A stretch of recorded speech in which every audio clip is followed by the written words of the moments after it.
She never expected the fake boyfriend she hired to humiliate her ex would turn out to be Seoul's most dangerous man. Kang Min-ho didn't do favors for strangers, but when the curvy woman with fire in her eyes grabbed his arm and claimed him as hers, something primitive awakened inside him. Her ex laughed. Min-ho didn't. He pulled her close, his hand possessive on her waist, and whispered words that made her tremble. Now the entire room knew she belonged to him. The problem? He meant it. And men like him never let go. Welcome to Afro-Korea Diaries, besties. Please like, share, and subscribe. Zuri's hand shook as she scrolled through the escort service website. Rent-a-date. The name alone made her stomach turn, but desperation had a way of making terrible ideas seem reasonable. Her ex-boyfriend Marcus would be at the charity gala tonight with his new fiancée, and Zuri refused to show up alone looking pathetic. She clicked on a profile. The man was handsome enough, professional-looking, $500 for 4 hours.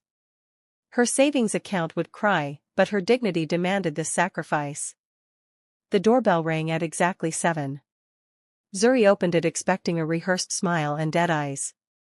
Instead, she found 6 feet of pure danger wrapped in a custom black suit. The man's face could have been carved from marble, all sharp angles and cold beauty. His dark eyes assessed her with an intensity that made her breath catch. This wasn't the man from the website. "You're not Jason," she said. "Jason got a better offer. I'm his replacement." His voice was deep, accented, dangerous. Kang Min-ho. Something about the way he said his name made her spine tingle. This man didn't rent himself out for charity galas. Everything about him screamed power, money, danger. "I didn't pay for a replacement," Zuri said, trying to close the door. His hand caught it effortlessly.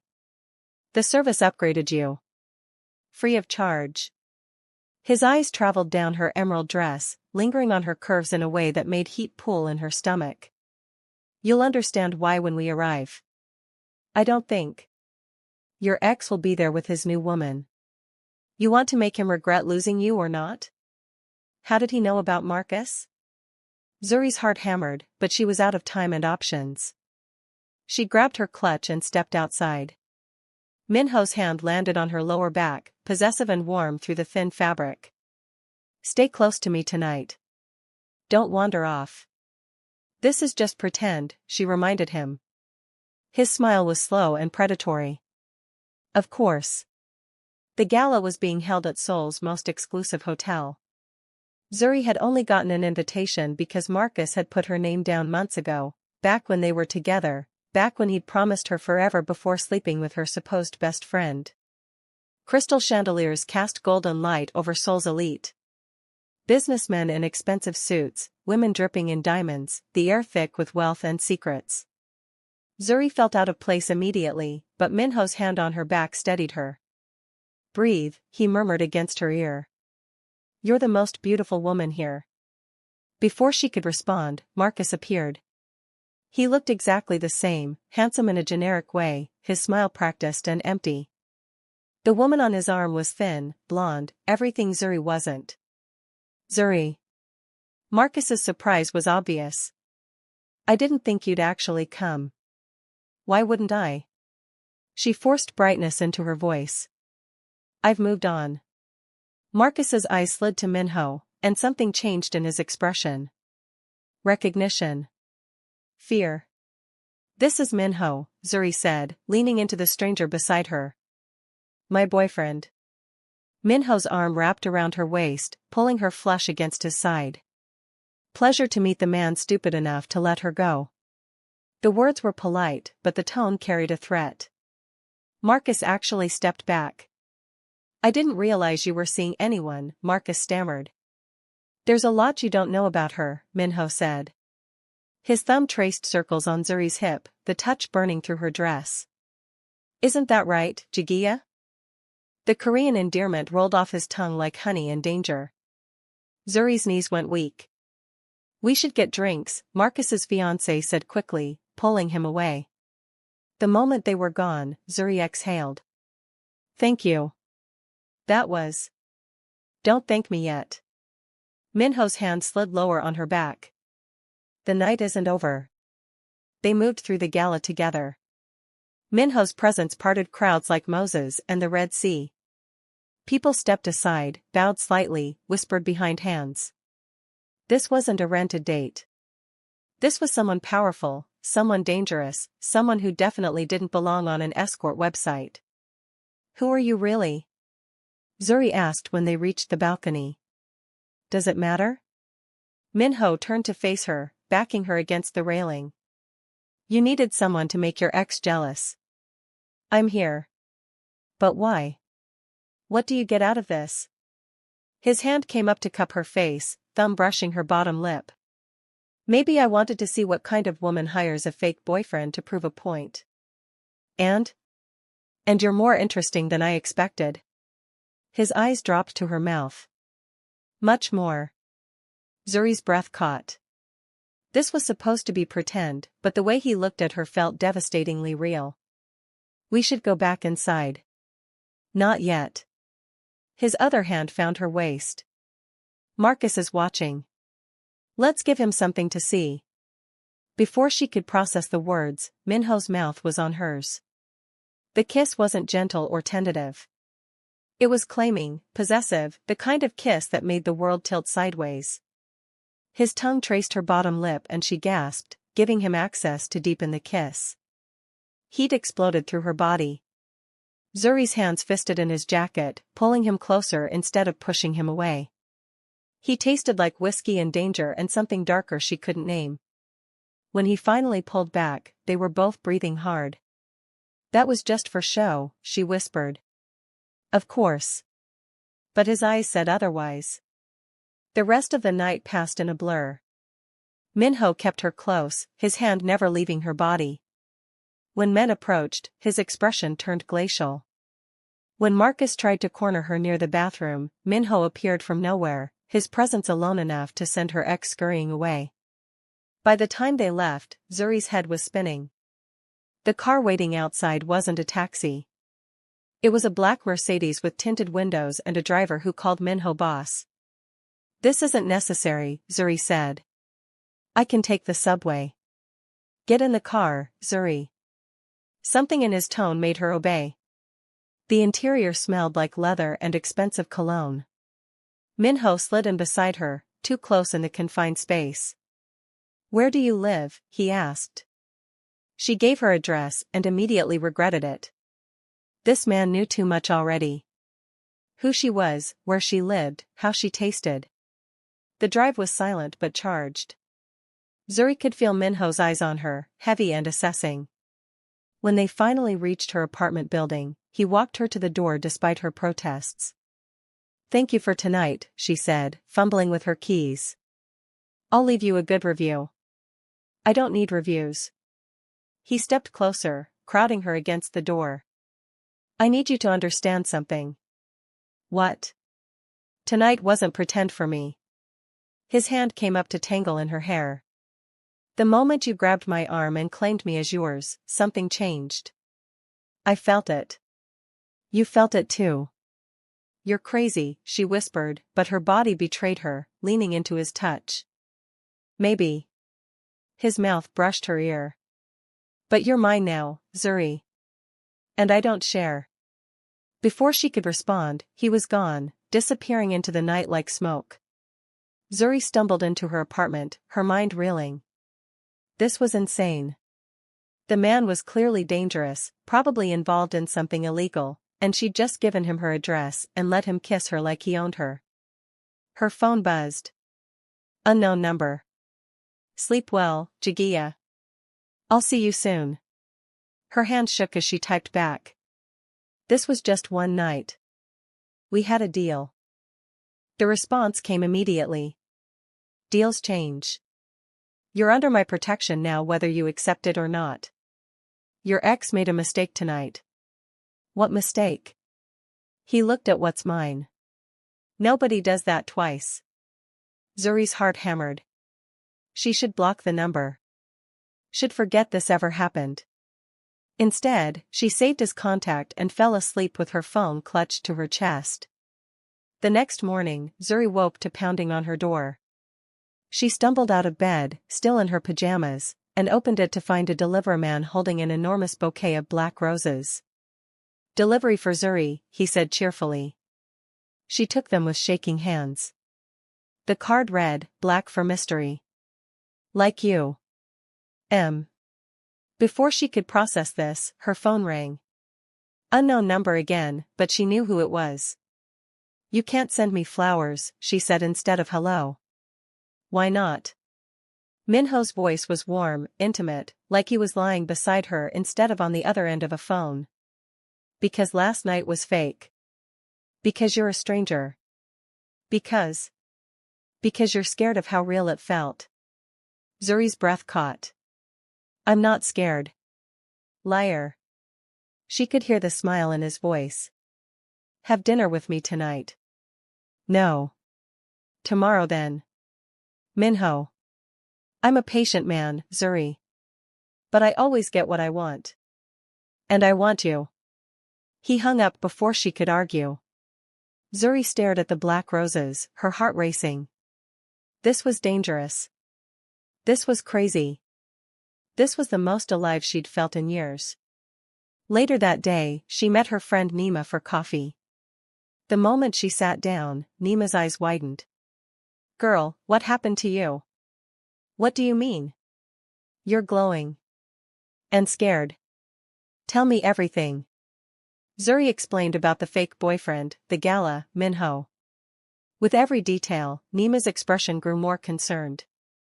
"Zuri, do you have any idea who Kang Min-ho is?" Some rich guy?" "Some rich guy?" Nima pulled out her phone, showing Zuri article after article. "He's one of the most powerful men in Seoul.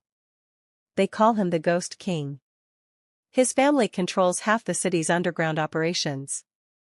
People who cross him disappear." Zuri's blood ran cold. "That's impossible. He was on an escort website." "He definitely wasn't. Something else is going on here."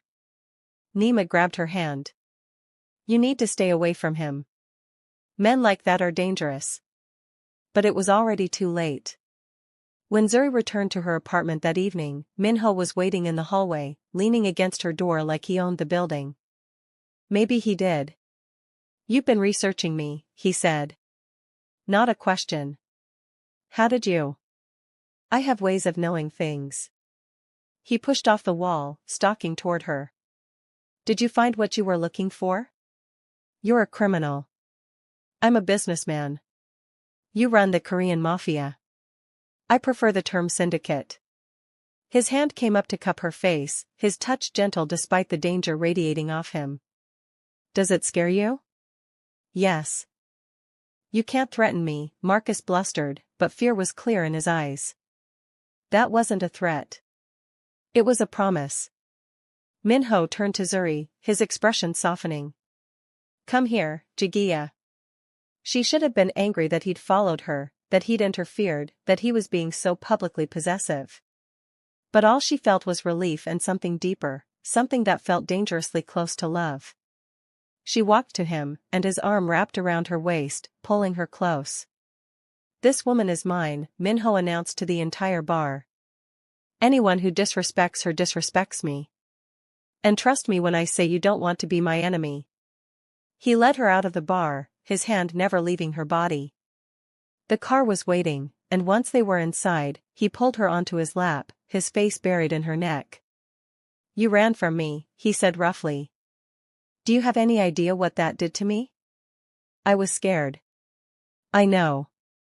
His arms tightened around her. "But you don't run from me, Zuri. Not ever.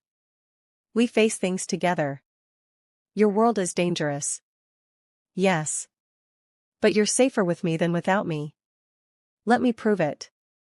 She wanted to argue, wanted to be strong enough to walk away. But the truth was she didn't want to. She'd spent 3 days missing him, aching for him, regretting her decision to run. "Take me home," she whispered. "You're home." Min-ho's eyes darkened with possession and relief. "You're sure?" "No. But I'm choosing you anyway." The drive back to his penthouse felt different this time. Like she was moving towards something permanent instead of running away from it. When they got inside, Min-ho didn't take her straight to bed. Instead, he sat her down and held her hands. "I need you to understand what you're agreeing to," he said seriously. "My life isn't normal. I have enemies. People who would hurt you to get to me. If you're mine, you need to let me protect you. That means security, restrictions, trust." "What are you saying?" "I'm saying move in with me. Quit your job if you want, or keep it with a driver and bodyguard. Let me take care of you the way you deserve." "That's too much too fast." "Maybe. But I told you I always get what I want. And I want you safe. I want you here. I want you mine in every way possible." Zuri's head spun. This was insane. They barely knew each other. But something inside her whispered that she'd been waiting her whole life for someone to want her this intensely, to fight for her this fiercely, to choose her over everything else. "I need time to think," she said. "Take all the time you need." His thumb brushed across her knuckles. "But you're staying here tonight. And tomorrow night. And every night after until you accept that you belong here." That night, they made love again, slower this time, Min-ho worshipping every inch of her body like she was sacred. And when Zuri fell asleep in his arms, she dreamed of a future that seemed impossible but felt inevitable.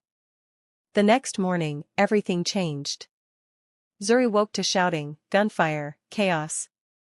Min-ho was already up, fully dressed, barking orders into his phone in rapid Korean. When he saw she was awake, his expression softened fractionally. "Stay here," he commanded. "Don't leave this room." "What's happening?" "My enemies have made a move. I need to handle it." "Min-ho." He crossed to her, kissing her hard and desperate. "I'll be back. I promise. But if anything happens, if anyone gets past my men, there's a panic room in the closet. Use it." Then he was gone, leaving Zuri alone and terrified. She could hear sounds of fighting below, shouts in Korean, more gunfire. Her hands shook as she got dressed, her mind racing. This was his world. Violence, danger, death lurking around every corner. Could she really survive in this? Could she love a man who lived like this? Hours passed. The sounds of fighting faded. But Min-ho didn't return. Zuri paced the room, checking her phone every few seconds, her fear growing with each minute. Finally, the door burst open. But it wasn't Min-ho. 3 men in masks stormed in, and before Zuri could scream, rough hands grabbed her, a cloth pressed over her face, and everything went dark. When she woke, she was tied to a chair in what looked like an abandoned warehouse. Her head pounded, her mouth dry, fear clawing at her chest. A man stepped out of the shadows, his face scarred, his smile cruel. "Kang Min-ho's woman," he said in accented English.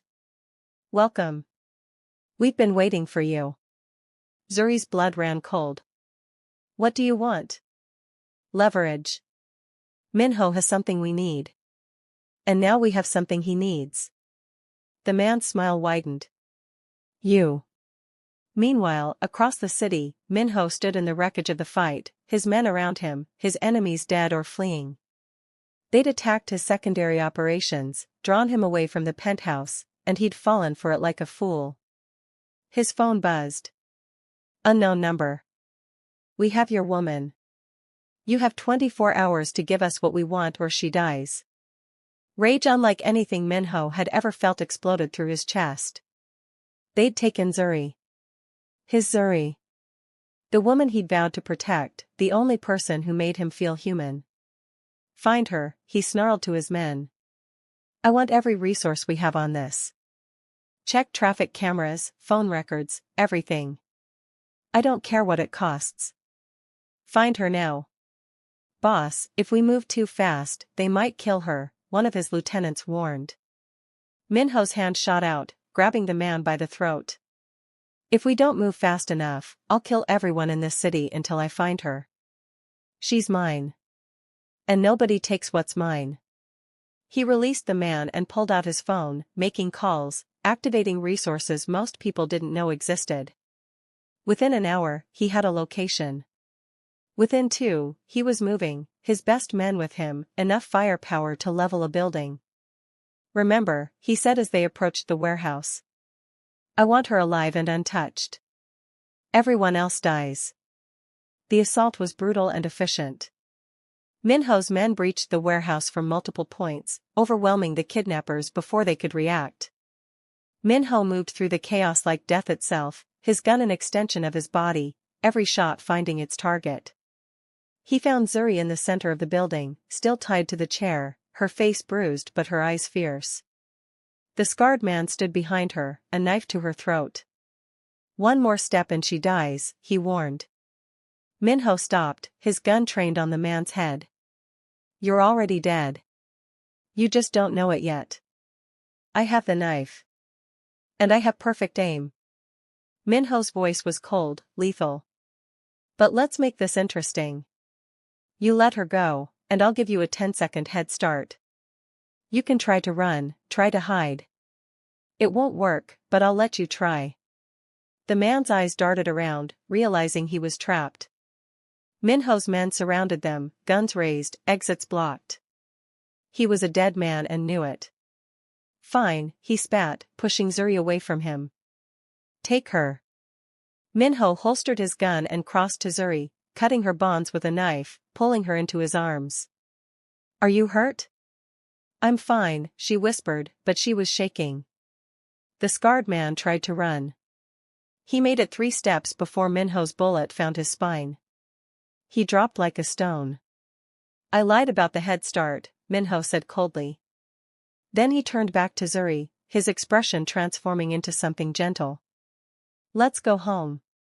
At the penthouse, Min-ho tended to her injuries himself, his hands gentle as he cleaned the bruise on her face, rage simmering beneath his controlled exterior. "This is my fault," he said quietly. "I should have protected you better. This isn't your fault. Those men made their own choices. Choices that put you in danger." His hands cupped her face. "I can't lose you, Zuri. The thought of them hurting you, of you being scared and alone, it nearly destroyed me." "I wasn't alone. I knew you'd come for me." "How?" "Because you always keep your promises." She leaned into his touch. "And because I love you." The words hung in the air between them, heavy and real. Min-ho's eyes widened, his breath catching. "Say it again," he demanded. "I love you. I know it's crazy. I know it's too fast. I know your world is dangerous and this probably won't end well, but I can't help it. I love you." Min-ho kissed her like a man drowning, pouring everything he felt into the connection between them. When he finally pulled back, his forehead rested against hers. "Marry me," he said roughly. "What?" "Marry me. Tomorrow. Next week. I don't care when, but marry me. Be mine officially. Let me protect you the right way. Let me give you everything you deserve." "Min-ho, we've only known each other 2 weeks. I don't care." His hands tightened on her face. "I knew you were mine the moment you grabbed my arm at that gala. Everything since then has just been me convincing you of what I already knew. So marry me, Zuri. Choose me. Choose this life. Choose us." She should say no. Should demand time, logic, sanity.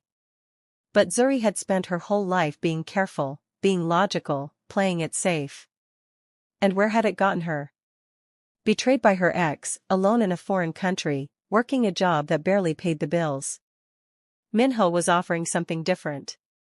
Something dangerous and beautiful and completely insane. "Yes," she whispered. "I'll marry you." His smile was blinding, and he picked her up, spinning her around like she weighed nothing. "I'm going to make you so happy. I'm going to give you everything. I just want you. You have me. You've had me since the beginning." They married a week later in a private ceremony at Min-ho's estate.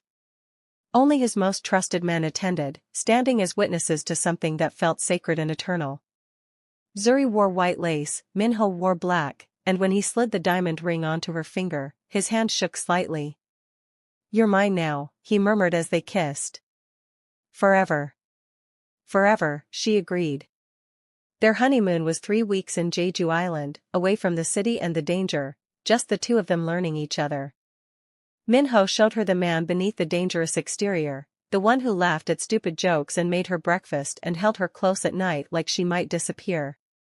When they returned to Seoul, Zuri moved into the penthouse completely, her old life feeling like a dream. She still worked, but with security now, Min-ho's men watching over her, making sure she was safe. 3 months after the wedding, Zuri stared at the pregnancy test in her hands, her heart racing. 2 pink lines. She was pregnant with Min-ho's baby. When she told him that night, he dropped to his knees in front of her, his hands on her still flat stomach, his eyes bright with emotion. "You're giving me a family," he said roughly. "Something I never thought I'd have. Something I never thought I deserved." "You deserve everything," Zuri whispered, running her fingers through his hair. "I have everything now. I have you." The pregnancy was smooth, Min-ho obsessing over every detail, hiring the best doctors, making sure Zuri wanted for nothing. And when their daughter was born 6 months later, tiny and perfect with Zuri's eyes and Min-ho's determined expression, he held her like she was made of glass. "She's perfect," he breathed, tears streaming down his face. "She's ours," Zuri corrected. Min-ho looked at his wife and daughter, his family, the thing that had saved him from himself. A year ago, he'd been empty, going through the motions, living a life built on violence and loneliness. Then a woman with fire in her eyes had grabbed his arm and claimed him as hers, and everything had changed. "Thank you," he said to Zuri, his voice rough. "For what?" "For being brave enough to grab a stranger's arm. For giving me a chance. For loving me despite everything. For giving me a reason to be better." Zuri smiled, reaching up to cup his face. "Thank you for being the answer to a prayer I didn't know I was praying." As Min-ho held his family close, soul sprawling beneath them through the penthouse windows, he knew with absolute certainty that he would burn the world down before he let anything hurt them. They were his salvation, his redemption, his everything. And he was theirs. Forever. Please like, share, and subscribe.